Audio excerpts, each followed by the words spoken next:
vous avez souffert de brûlures d'estomac, de reflux et de RGO pendant assez longtemps.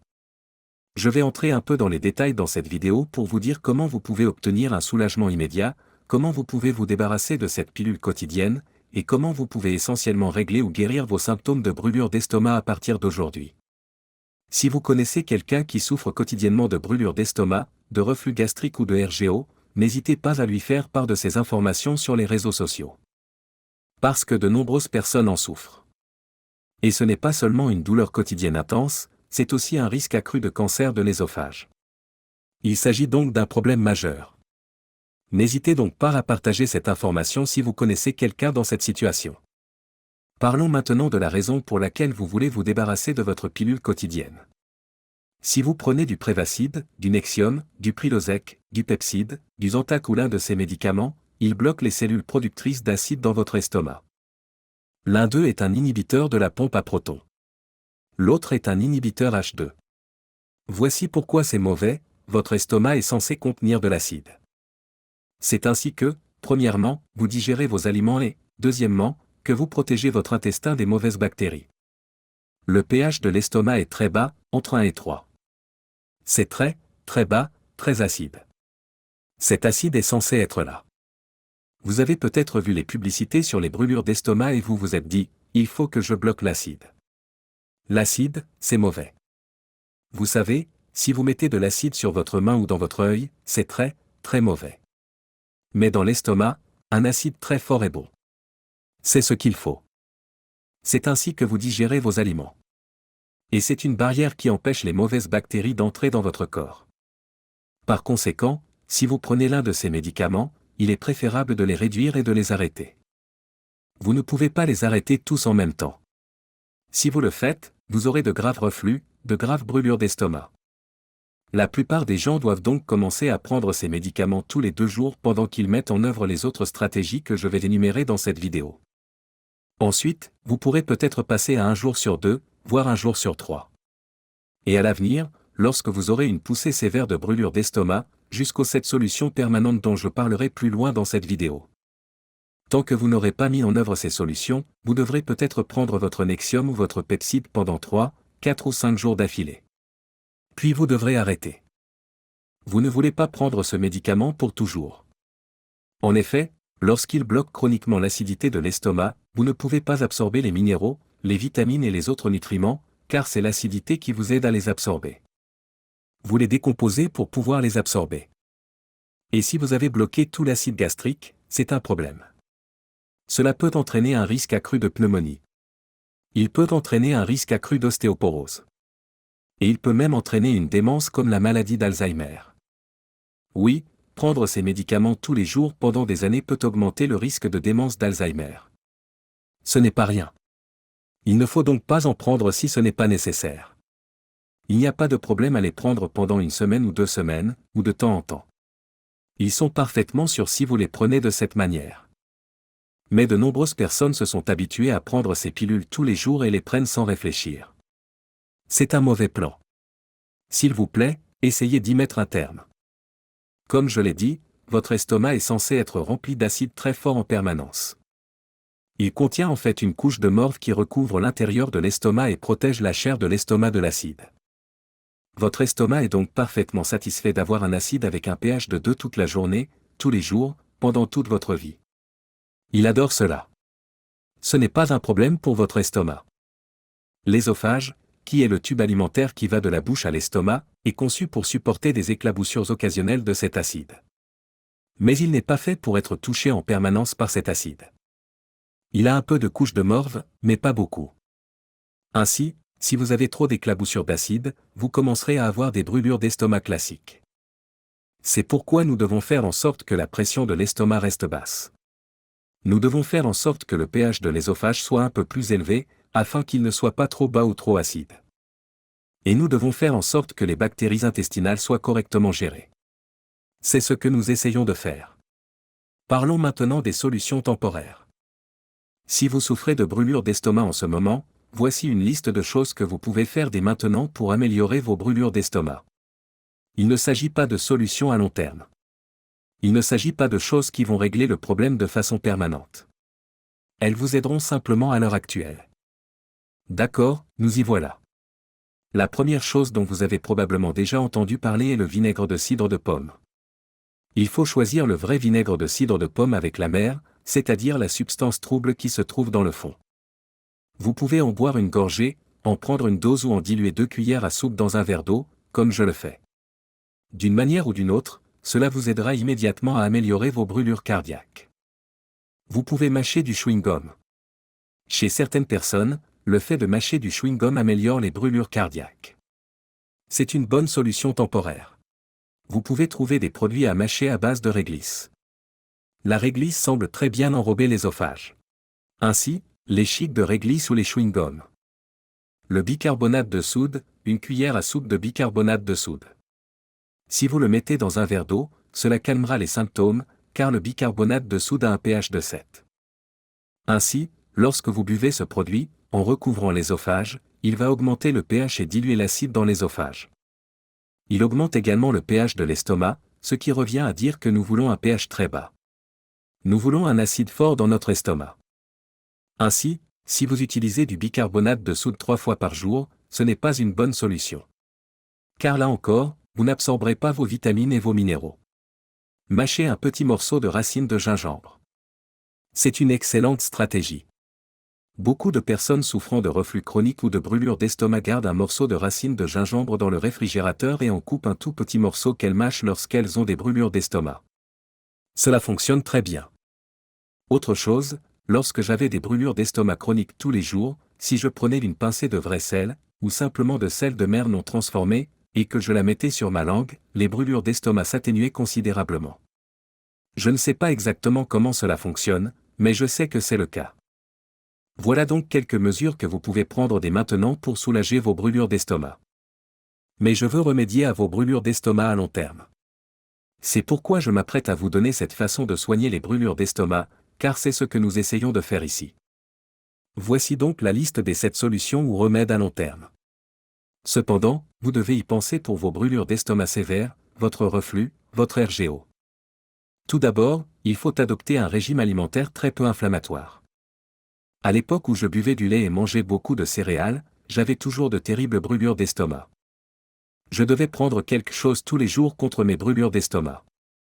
Et j'ai remarqué que lorsque j'ai arrêté de boire des produits laitiers liquides et de manger des céréales, mes brûlures d'estomac se sont améliorées de 90%. La première chose à faire est donc d'éliminer les aliments transformés bon marché de votre alimentation. Vous voulez éliminer les produits laitiers liquides de votre alimentation. Il ne faut jamais boire de lait. Le lait est destiné aux bébés vaches. Il n'est pas destiné aux humains. Ou en tout cas pas pour les adultes. Vous devez également éliminer toutes les céréales de votre alimentation, y compris le riz, les flocons d'avoine, le maïs, le blé, etc. Ils sont inflammatoires pour l'intestin et entraînent une prise de poids. Ils entraînent également une inflammation de l'intestin qui provoque des brûlures d'estomac. Il faut donc adopter un régime alimentaire sain et non inflammatoire, comme un régime pauvre en glucides et riche en graisse ou un régime cétogène. Certaines personnes remarquent même qu'elles doivent adopter un régime à base de viande uniquement pour se débarrasser complètement de leur terrible brûlure d'estomac. Ensuite, il faut perdre du poids. Car l'une des choses que nous essayons de faire, comme je l'ai dit plus tôt, c'est de maintenir un pH plus élevé ou moins acide dans l'ésophage. L'un des moyens d'y parvenir est de réduire la pression abdominale. Si quelqu'un rebondit sur votre estomac, cela va probablement conduire à un reflux, n'est-ce pas? Parce que cela augmente la pression intra-abdominale. Lorsque vous avez une bedaine, la pression intra-abdominale augmente. Cela augmente les risques de remontée d'acide dans l'ésophage, ce qui provoque des brûlures d'estomac. Vous voulez donc perdre du poids. Pour ce faire, vous pouvez tout d'abord adopter un régime pauvre en glucides et riche en graisse, un régime cétogène ou même un régime exclusivement à base de viande. Toutes ces mesures vous aideront à perdre du poids et à réduire l'inflammation. Le troisième point est très important en ce moment. Ainsi, si vous souffrez actuellement de brûlures d'estomac tous les jours, vous devez arrêter de manger et de boire 2 heures avant de vous coucher dans votre lit. En effet, entre l'ésophage et l'estomac se trouve un petit muscle appelé sphincter. Il s'agit en fait du sphincter œsophagien inférieur. Il est censé rester fermé en permanence. Mais en cas de dysfonctionnement, il peut être partiellement ouvert. Lorsque vous êtes debout, comme moi en ce moment, vous n'avez pas trop de problèmes. Mais si vous vous allongez dans votre lit, l'acide peut alors s'écouler à travers le sphincter dysfonctionnel et remonter dans l'ésophage. Et même si vous n'avez pas de symptômes pendant la nuit, il se peut que vous ne ressentiez pas les brûlures d'estomac parce que vous êtes endormi. Or, c'est la nuit que se produisent la plupart des dommages et de l'inflammation. Et vous souffrirez des symptômes le lendemain. Vous devez donc cesser toute alimentation et tout liquide par voie orale au moins 2 heures avant de vous coucher. Certaines personnes souffrent tellement de brûlures d'estomac qu'elles doivent dormir dans un fauteuil incliné à 30 degrés. Mais je veux que vous puissiez dormir à plat dans votre lit, car c'est ainsi que les humains sont censés dormir. Pour cela, il faut arrêter de manger et de boire 2 heures avant le coucher. Le 4e est un tour que j'ai déjà réalisé dans ma propre chambre. Et vous pouvez le faire. C'est très bon marché et très facile. Prenez 2 briques ou 2 morceaux de bois de 5 à 10 cm de haut ou d'épaisseur et placez-en un sous chaque tête de lit. Il s'agit de relever un peu toute la tête du lit. Cela ne suffira pas à affecter votre sommeil. Mais ce sera juste assez. N'oubliez pas que l'acide de l'estomac et l'acide de l'ésophage sont des liquides. Et les liquides doivent suivre la loi de la gravité. Ainsi, lorsque vous levez la tête du lit, l'acide aura tendance à rester dans l'estomac, là où vous voulez qu'il reste. C'est logique. Pendant des années, la tête de notre lit a été surélevée de cette façon et ma femme ne le savait même pas. Elle s'est donc un peu énervée lorsqu'elle a découvert que j'avais fait cela sans lui demander son avis. Ce qui ne fonctionne pas comme cela, c'est de dormir sur plus d'oreillers. En effet, les oreillers risquent de vous faire pencher vers l'avant et d'augmenter la pression intra-abdominale. Ça ne résoudra pas le problème. Certains lits forment un angle droit à l'extrémité du lit, là où se trouvent les pieds. Cela tend également à augmenter légèrement la pression intra-abdominale. Il s'agit de relever l'ensemble du cadre du lit de 5 à 10 cm. Cela permettra de maintenir l'acide à sa place. Très bon marché, très facile. Et j'ai eu de nombreux amis qui ont pu arrêter de prendre leurs inhibiteurs de la pompe à protons ou leurs bloqueurs de H2 grâce à cette seule astuce.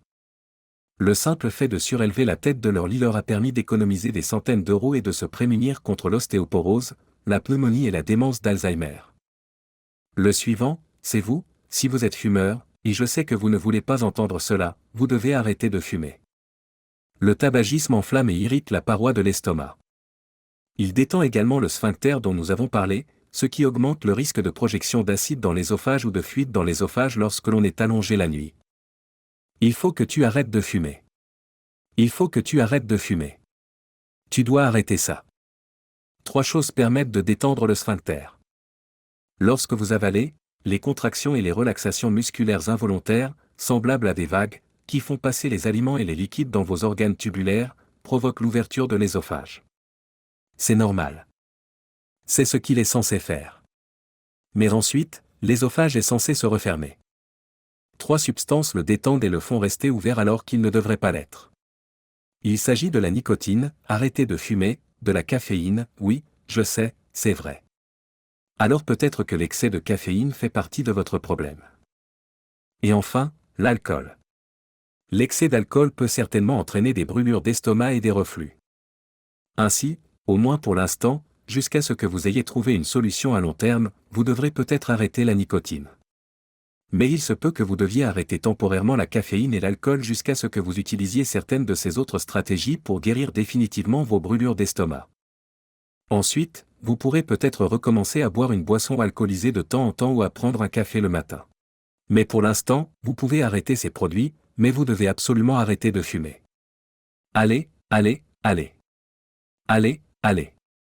D'accord. 7e, prenez un probiotique de bonne qualité. Vous devez vous rendre dans un magasin d'aliments naturels de bonne réputation. Il faut aller dans un magasin dont la réputation est basée sur la qualité des suppléments et des probiotiques. En général, les meilleurs probiotiques sont conservés au frais, parce qu'il y a des bactéries vivantes à l'intérieur, n'est-ce pas? Ils doivent donc être conservés au frais pour que les bactéries ne meurent pas toutes. Si vous achetez un comprimé crayeux qui est resté sur l'étagère pendant 6 mois, comment peut-il contenir des bactéries vivantes? Achetez donc vos probiotiques auprès d'une source fiable et réputée. Voici un conseil bonus. Vous vous souvenez que nous avons parlé de l'augmentation de la pression intra-abdominale? Un autre facteur est le port de vêtements trop serrés autour de l'abdomen, comme une gaine. Ou pour vous, si vous mettez votre ceinture trop serrée pour faire paraître votre taille plus petite, cela peut en fait augmenter la pression intra-abdominale et aggraver les brûlures d'estomac et le reflux. Portez donc des vêtements amples au niveau de l'abdomen. Si vous voulez que votre abdomen paraisse plus petit, reportez-vous au premier conseil, adoptez un régime pauvre en glucides et riche en graisse, un régime céto, un régime à base de viande uniquement. Et perdez du poids, c'est ainsi que vous réduirez votre tour de taille. Mesdames, si vous avez un peu de graisse au niveau du ventre, ne portez pas de gaine. Car si vous avez des brûlures d'estomac, revenez plutôt à l'étape numéro 1 et adoptez un régime pauvre en glucides et riche en graisse, un régime céto ou un régime uniquement à base de viande ou carnivore. Vous pourrez alors perdre vos kilos superflus. Et vous n'aurez plus à vous soucier de la gaine, n'est-ce pas? Voici donc 7 conseils pour lutter contre les brûlures d'estomac. Si vous appréciez cette vidéo, n'hésitez pas à cliquer sur le bouton « S'abonner ».